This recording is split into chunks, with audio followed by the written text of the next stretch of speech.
Hi. Let's go. Let's go. Okay, and action. Danny Amendola. How we doing, baby? We're back. We're back. Good to see you, dude. Good to see you too, bud.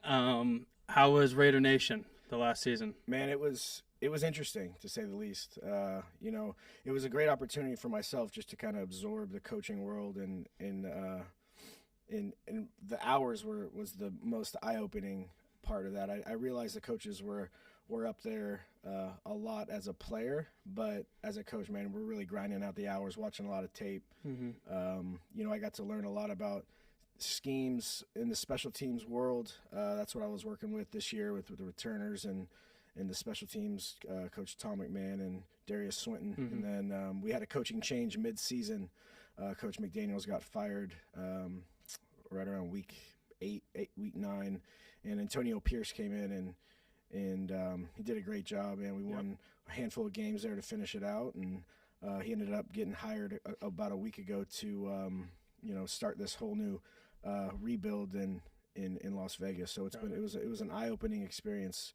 The NFL always shocks me and never ceases to amaze me, but it's an interesting business, but Mm-hmm. it's fun to be a part of.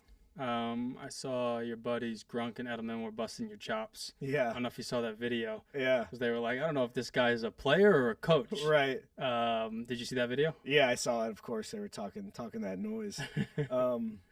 But it's great to be surrounded by a team, the team atmosphere. It's something that I've been involved with my entire life. With my dad being a coach, and then playing for as long as I did, and then getting the opportunity to be a coach myself. We have a great facility out there in Vegas. Mm-hmm. And that's your routine anyway. You're running 5 times a week lifting. Yeah, I mean, we had a great facility. We got it's top state of the art, top of the line stuff Mm-hmm. in there. Mr. Davis did a great job building that a handful of years ago, and I got 3 square meals a day and a gym membership, so there's no reason for me not to get out there and stay. Any moments when you were like, I'll still smoke some of these guys on the roster? I say that when I'm watching tape, but then I get out there on the grass and my old joints. I start feeling my knees, and I'm like, Sure. I'm really glad I got to do what I do, and I get to chill now. So, was there anything coming in as a coach that you weren't expecting in terms of difficulty? The evaluation part, it was something that I was aware of, just in terms of getting guys ready to come in the building, whether they're free agents or college kids. It's just a lot of tape. It's a long grind. I evaluate 100 players a year, mostly at the respected position that I'm coaching, whether they be returners or receivers. It's a lot of that's going to start here pretty soon. That's a long process. Just watching film, giving your insight on what they can or can't do, and then ultimately trying to get the right guys in the building. So we work hand in hand with the general managers and the scouts in the building, so we can help them out and just get another set of eyes on the players. Got it. Fair. Yeah. Do you have any idea if you're staying on? I don't know. It's in limbo now. Like I said, Antonio Pierce got hired, and we're trying to I'm on contract for next year, but things could change depending who he wants to bring in the building. I still got a couple of weeks. They got a couple of weeks to really decide that. Let these next few playoff games and Super Bowl play out, and we'll see what happes. On that, what are you thinking? What are your predictions? Oh man, we got 4 great teams in it. The Ravens are a team that have stood out. All year long. They got so many weapons on offense. Their defense is flying around. Special teams is playing well. They got a home game, which is going to help them. And then again, the 49ers are tough too. So, they got weapons all around the board. And Detroit's scrappy too. Detroit's great, man. They seem to have a lot of momentum going into the playoffs. I played there for a couple of years, and that city, once it gets cracking, is electric. And I'm really happy to see them. I'm really hoping not to interrupt you. Eminem walks out. These games gets him going. Lose Till yourself. I wish, man. I wish I never got to meet him when I was playing there, but obviously, the first day I pulled up to Detroit, I had to pass 8 Mile every single day to go to the facility, and I took a right and took a little glimpse of what what that life's all about. Yeah. And it's eye opening, man. He does For sure. he does a lot for that city, put it on the map, and I'm excited to see him all juiced up and getting the crowd going. Are you gonna go to the Super Bowl? I'll be out there for it. I never go to the game unless I'm playing in it. So More so commentating and things like that. I'll go through Radio Row and kind of do and sit down and talk to some guys. But there's a lot of opportunity to make some money as an ex-player. There's some gigs out there. I think the Live tournament, golf tournament's out there this year too. Right. So same time, I think I'm gonna bring out the sticks and play in a little celebrity golf That'd be dope. outing. So hopefully none of the fans get hit by golf balls. I finally went out and played my first 18 holes in Spanish Oaks over here. Yeah, It's a tough course. beautiful course. Yeah. Yeah. I played that a couple times. It's nice, man. Those houses out there, It's insane. big lots. I mean, you're living right Yeah. if you're in Spanish Oaks. I actually have a funny story out there. So Spanish Oaks is in Austin. It's beautiful, and I live right there. And I take my son to this like park. Yeah. Right. It's private. It's real nice. Yep. And there is a bunch of kids running around, and there's one kid that's kind of hanging out with my son. Yep. And I'm like, perfect, easy. I get to take a moment. Yeah. Yeah. And then like 20 minutes go by, and this giant of a man starts kind of like walking over, Oh yeah. and it's the Undertaker. Oh wow. Legend. Yeah, Legend. yeah, unbelievable. And he was Unbelievable. the nicest guy Yeah. ever. Yeah. And that was his kid, and we were Yeah. chopping it up for a while. Yeah. I think we're actually gonna get a workout in soon. That's sick, dude. I remember I saw the Undertaker in SmackDown one year in Lubbock, Texas. Must have been 2000, I would say 7. Mm-hmm. SmackDown came to Lubbock, Texas, and Undertaker was headliner, and I couldn't miss that for the world. He Yep. was. Anytime I hear that song when he comes out Yeah. in the pre-fight, it just gets my juices flowing, man. Yep. He's a beast. He lives out there. Yeah. Yeah, Spanish Oaks. In that area, man. yeah. That's awesome. I can only imagine the stories he has. Oh man, tons. Yeah, we spoke quite a bit for like at least 30 minutes while the boys were playing. I didn't tell him I knew who he was until like 20 minutes in. Right. His kids started wrestling with my son Abden, gosh, and then I yeah. was like, "Now's a good time." Yeah, now's a good time. What a Um, segue, right? Yeah. Yeah. Speaking of getting the juices flowing, so I wasn't able to travel with you this weekend, Right, right. and we're going to skip through a ton of this stuff just for the sake of probably everything. Yeah. But you went out to Miami Yep, went to Miami. and then shot over to LA, Yep, and you met up with the Goon Squad. yep. How was that? It was great. It was great. One of our best friends, Jeff Lifter, out in LA, had a birthday party. Went to Mr. Chow, and then went to a little, a house party after that, and just got to celebrate. And it's not every day we get to hang out with the boys. So once or twice a year we try to get together and have as much fun as we possibly can. I'm definitely hurting today, so this workout's going to be sick. So Do you? Yeah, we're gonna get after it after this. Do you? And I know Edelman and Grunk also train pretty hard and consistently. Is that? Yeah. Do you still make an effort to get after it while you guys are hanging out? Jules just put a sauna in a cold plunge in his space in LA. He's got a 6 spread. Mm-hmm. He's got his podcast rolling. He's got his studio in the house. Names and games, baby. Names and games. And games with names. Games with names. Games with names. Even Shout out. But it's we didn't get a workout in, but me and Jules and Gronk have trained together for 10 plus years, and we're kind of in the mode now where when we get together, we're not really going to train. We're just going to have as much fun as possible, and then Retirement life. Exactly, retirement life. We'll keep it steady, keep it smooth. But Jules is doing a lot of boxing. You and I are trying to get into it. I might even challenge him to a little match. Yeah, you should. Soon. Yeah, look, not for nothing. I haven't boxed since I'm 12 years old, a little more than a decade. Yeah. Competed a ton. Yeah. You're good, dude. No, I You're gotta good. learn. I gotta learn how But to dip and roll. but slip and roll. Slip and roll. But a lot of it is there. The foundation, the power, Yeah. the speed, Yeah. that change of direction. But once we get a little finesse, Yeah. then maybe we start throwing a little feelers out. Right. See Yeah. what Yeah. Edelman He's got a year on me in the boxing. You got me in your corner, pal. Right. I know. Okay. We're gonna challenge him soon. Yeah, yeah. Once I get more time in the ring. We'll get it going. I don't want to fight Gronk though. He's too big. Yeah, he's a big boy.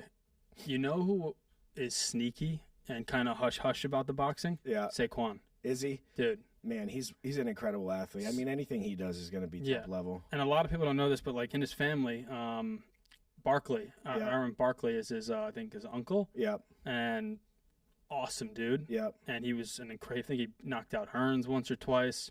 So it's in his bloodline. Oh, yeah. He's nice. He'll send me some videos on the hush hush. Right. What do you think? Right. Things like that. He's nice. Yeah. So we might have a nice little fantasy card. Man, I tell you what, that'd be a fun gig. Maybe we can get a little charity boxing match going. Yeah, And Vic Saquon Cruz was pretty good too. Is he? Victor was pretty Yeah. good. Yeah, I mean, anytime you have the ability to train like an animal, I'm sure Saquon is probably in the gym right now. I know he's just started his off season, but an amazing athlete. I can't wait to see what he does with the rest of his career. Yeah, But it's like you said, the NFL is an interesting world. man, I tell you what, you never know who's going to win any game.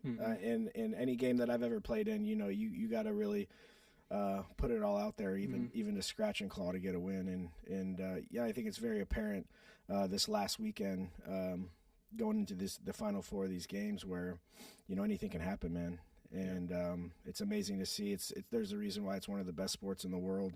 And the viewership last week alone, I think, set records. So it's continuing to grow, continuing to get better. And these next 3 weeks are going to be interesting to watch. Yeah, I'd really like to see what the Ravens can do. Yeah, man. I tell you what, Lamar Jackson's. I mean, it's just you got to account for Odell and Zay Flowers, and then they got Mark Andrews coming back. Stacked. Likely the other tight end there's been playing real well, and then they got Lamar Jackson at quarterback. Man, it's really hard to account for all the playmakers they have. Yeah, they're weapons. Yeah, but we'll see, man. Yeah, we'll We'll see.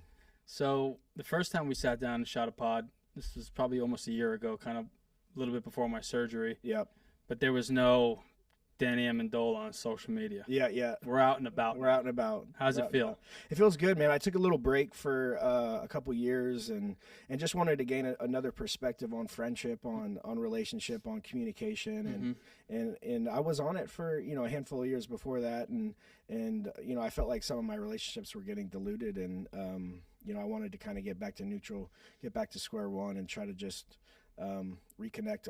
You get off of it and you miss seeing your friends and what they're up to, and then again you also get this peace of mind where your whole life isn't out there on the streets. But it's great to be back on, man. It's great to see and catch up with all my friends. Sometimes talk a little social crap to Brady or Gronk or something like that. So is Brady pretty active on social media? He is, man. Yeah, he is. He has a whole team, and they have a great group of photographers and videographers that get a bunch of cool content out. And I remember when Tom first got on IG, he hated us being on IG before that, and then he got on it. It was probably like 2015, 16. And now he can't put it down. So it's fun to see the evolution of the GOAT on social media, and he's funny because he won't hesitate to talk a little trash and get them riled up, all in good taste. But he's a great dude. He ever come out here? He hadn't been out here yet. No. He's usually in Miami or Cali, and he's got some places all over. Okay, I think he's out in the Bahamas right now, probably sitting on a beach, as he should be, enjoying the life, enjoying his kids, enjoying some family time. So when C4's headquarters open up this year, they're going to do like a real big splash. Yeah. And try to get a ton of people out there. Yeah. So maybe we try to get you and a few of the guys out. It'd be fun. Yeah, no doubt. I know. We need to get him on the pickleball court, man, and does he play? Get his juices flowing. He's a great ping pong player, and then golf, fun. And I'm sure he could. His racket sports are there. He just, I got to touch base with him, see what his level of pickleball is. But once you get started in pickleball, man, you can't put it down. No, for I know. Sure.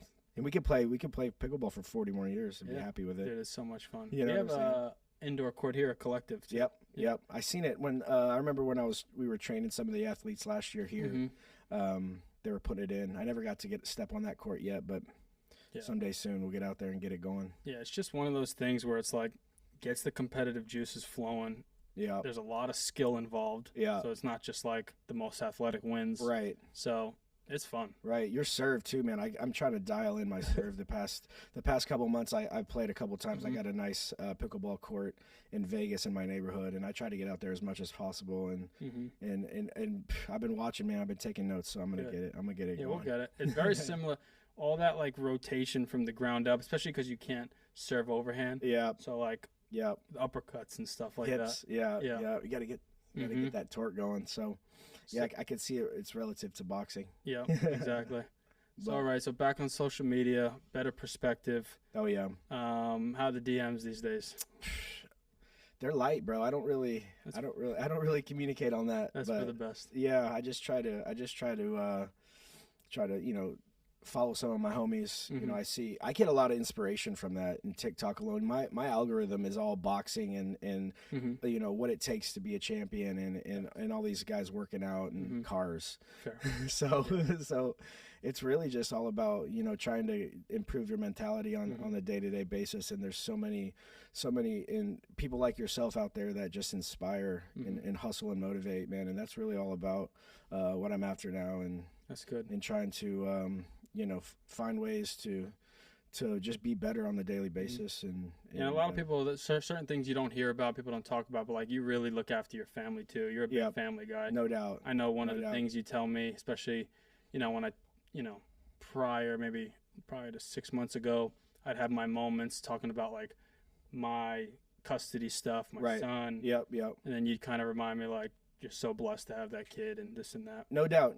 My brother went through a similar situation, and I think early on in our lives that could have been something that we would shy away from, obviously. But once it happens, and then you start getting into parenting and being there for your child, it turns out to be the best thing that ever happened to you. Sure. And it's truly a blessing. I got to try to find a way to have some kids here in the next handful of years. I'll be 40 in a couple of years, so I'm gonna be over the hill. But you'll be a great dad. I need to want to have some kids. That's a dream of mine, to have a family of my own one day, and just kind of go to little league baseball, little league football games, and go to the park and let the Undertaker wrestle my kid. No, that's what it's about, man. Yeah. Gronk doesn't have kids, right? Gronk, no kids. He's got a dog, and a lot of the thing about Gronk is whatever you may think of him, he's one of the smartest individuals I've ever met. I mean, just in terms of numbers and playing chess up there. He's no doubt. He's big into the real estate world.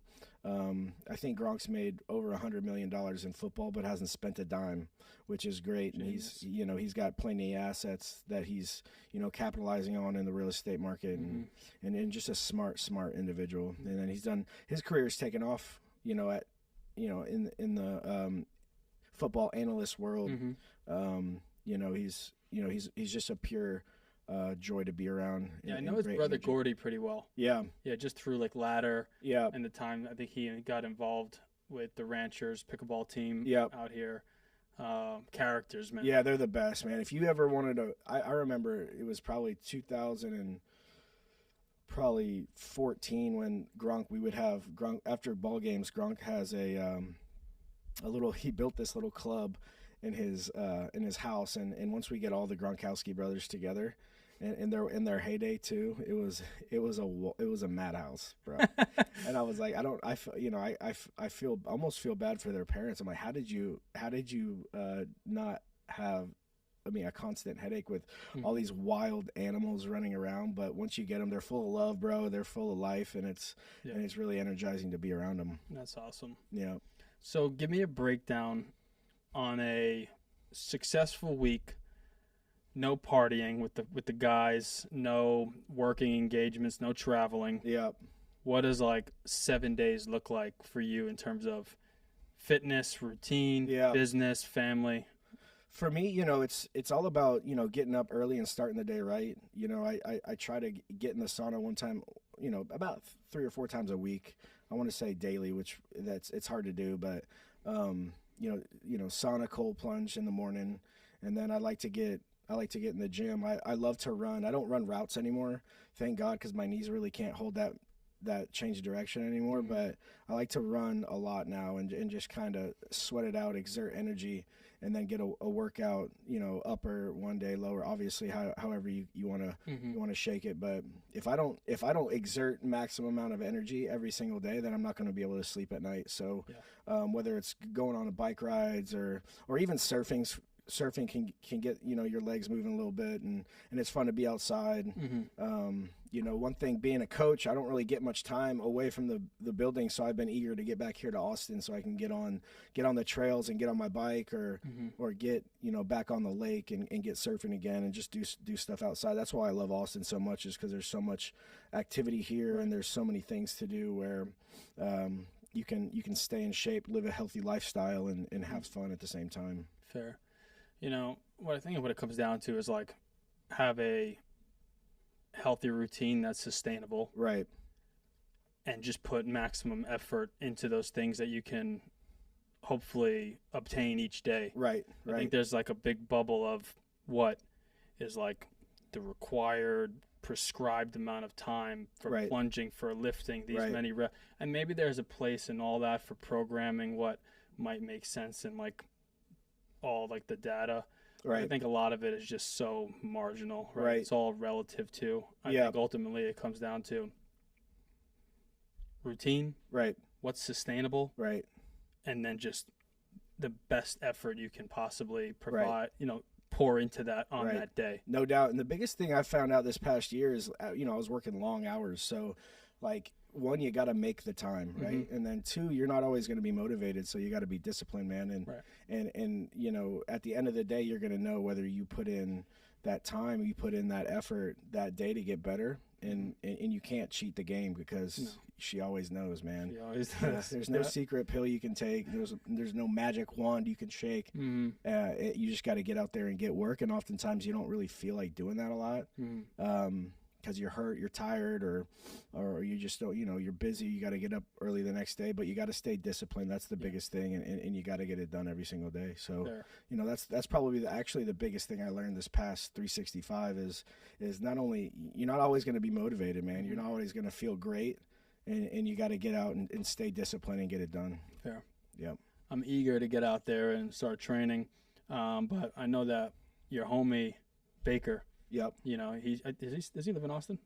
Yeah, he's still got his place in Lake Travis. Yeah. How do you think he did? Man, he did great. I'm so proud of him. He's been through a lot these past 2 years, just played on a lot of different teams. I played on 7 teams in 14 years, and I know how it is, having to move and change and play for different coaches with different philosophies. And then, it's hard to really cement yourself into a position if you're not there for very long. Mm-hmm. And he's done such a great job taking over out in Tampa, and he had a great year, man. He's playing hard.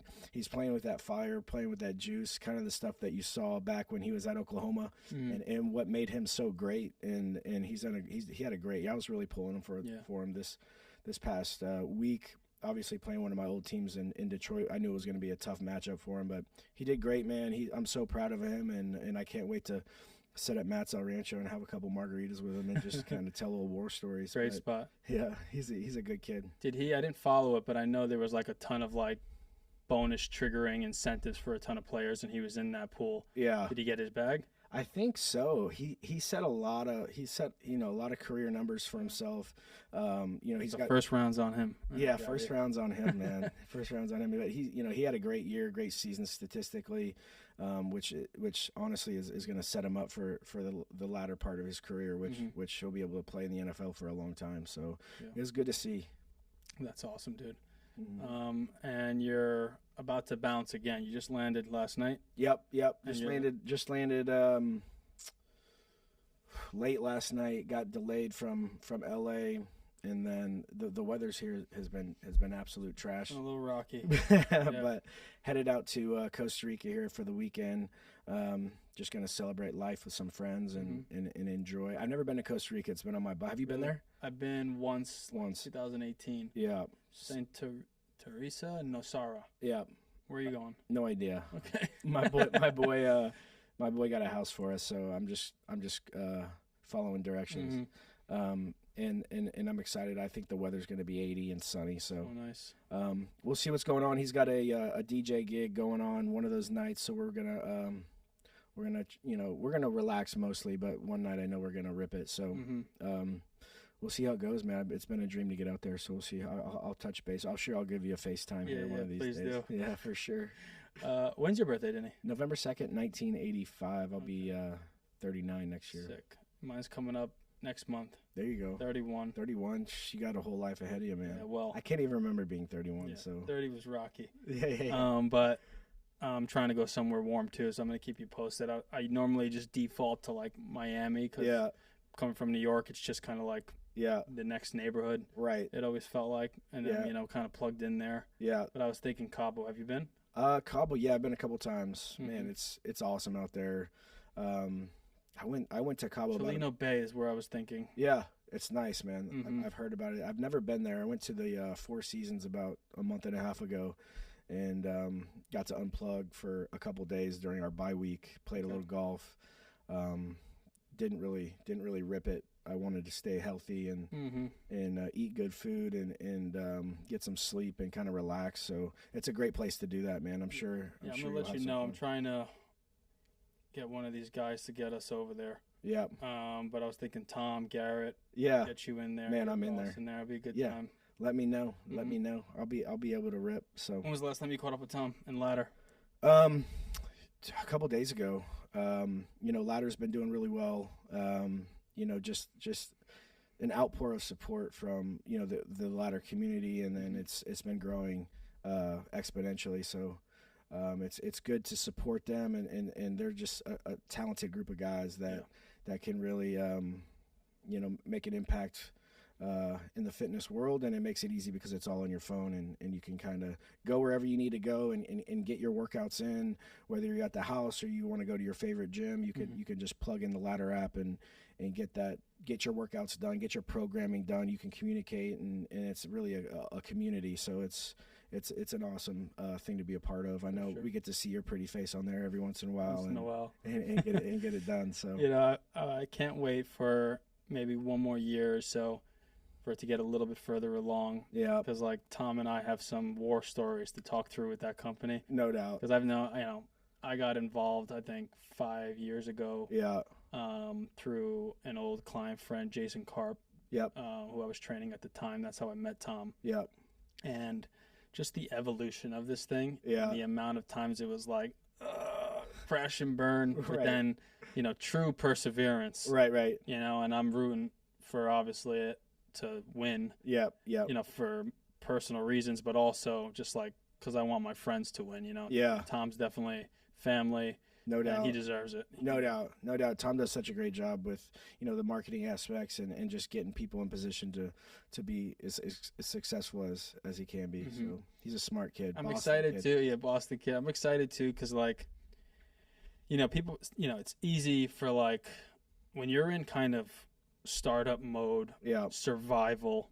It's like, especially in consumer and CPG, it's like, hey, I'm Tom. Do you want to write a check? Yeah. That's just kind of like your mind is like, can't wait to connect with you, but also big picture. Right. I need to make this thing win. You got to will it to be successful. No doubt. And like, I think Ladder, and it's more popular nowadays where it's like the cap tables of some of these companies. You have 100, 200 people, tons of small checks. Yeah. And Ladder's no different. Yeah. But I'm so excited for where it is now because they're going to start cleaning that up. Yeah. And all those people that were like, fuck, this guy's bothering me, here's a check. Right. Are going to be like, oh shit, he was right. Right. So shout out Tom Deegan. Shout out Tommy and the crew, man. It's just a testament to his ability to connect with people, man, and sell the dream because it's a great concept and it's an awesome product. Yeah, dude. But any other ventures you're working on right now? Just I'm thinking in the real estate market. I got a project finishing up here in the next. I think I got a Chase Freedom card on me if you want any help. Yeah. Just finishing up, trying to cap on this Austin market. That's obviously slowed down here in the last year or two, but it's still great. And I got a project finishing. I got a house being done here in the next month or two. That's rounding third base, and it's really. I want to pull up a quote. I'm listening. Really excited to get done with that. So it's, it's fun. I kind of get to access the other half of my brain that I've been working with my whole life in the athletic world, and I get to be creative and design and I partner with a great architect, Matt Garcia, who makes things easy. Dope. Yep. Pull up a quote. So a client of mine out in New York and Miami has got Barry Stern like One Hotel, Starwood, all Yep. that. So he was here for a conference on November, and I'm just pulling up his quote, and I was like, "What'd you think?" He was like, "I was in and out. Austin is booming, but massively overbuilt." Yeah. And I think he's right in a lot of ways, but it also shows like the Yeah. amount of opportunity, and people are aware of that. No doubt. No doubt. I mean, this city has a lot to offer. Whether it's restaurants, nightlife, activities, schools, topography. The land here is beautiful with the hill country, and the people in Texas are the greatest. So it's an amazing place. You hear it growing, but you don't feel like it's overpacked. And it's been a blessing. I got here about 8 years ago, before it really was starting to blow up, and it's been awesome to see the evolution of the city, and bring people like yourself here. Yeah. You ever do anything with the property over to yours, the house next to yours? Yeah, so that's the one that's going to be done here in the next month. So got a couple offers on it. It's not done yet. I want to finish it before I sell it, and really get kind of the I got into this thing as a learning process, and absorb as much about the building process and how real estate works, and I've learned so much in the past couple years that I've been on this project, so I'm excited to see it come to fruition. Got it. I heard a little rumor, and you can just say pass or explain. There was an interesting name that made an offer on the house. Yeah. Did he mess that up? No, one of the greatest ever to do it. Lance Armstrong got it. He put an offer in. It was under contract. He wanted to make some changes, which was going to affect the timeline of his kids going to school here in Westlake. So he had to ultimately pull out. But what a great opportunity it was to work with him and try to get something done. It didn't work out, unfortunately, but it was great to see how he operates business, and a guy is obviously somebody that we've been supporting and loving his whole life and career. He's done so much for our for our country and for his sport. Yeah, he's sharp. The AVC guys brought him in to work out me a collective. Last week. Yeah, I saw that picture. Yeah. I was like, that's my guy. He's dude. a tough fucker, dude. He was really pushing. He's strong. Yeah. And he was open to whatever I threw at him. He'll be in the mix. I'll get you in there with him too. Yeah, that'd be great. Get a nice little group workout. That'd be great. Yeah. He apparently built a pretty cool home gym himself. Yeah. I want to check that out. Man, he's done a lot in the real estate world too, and obviously his investments, and he got the opportunity to make a lot of money, and really kind of live a fantastic life, man. Good, dude. Yep. Yeah, that's great. Yep. Good. I'll keep that in mind when we start talking rates and stuff. Yeah, exactly. Exactly. Anything else before we jump into this? No, man, I'm good. It's obviously a pleasure to sit down with you as always, and not only a valued supporter of what you do, but a huge fan. So appreciate you. Thank you, buddy. All right, my man. Let's rock and roll. Let's get it. See if I got this button. Click.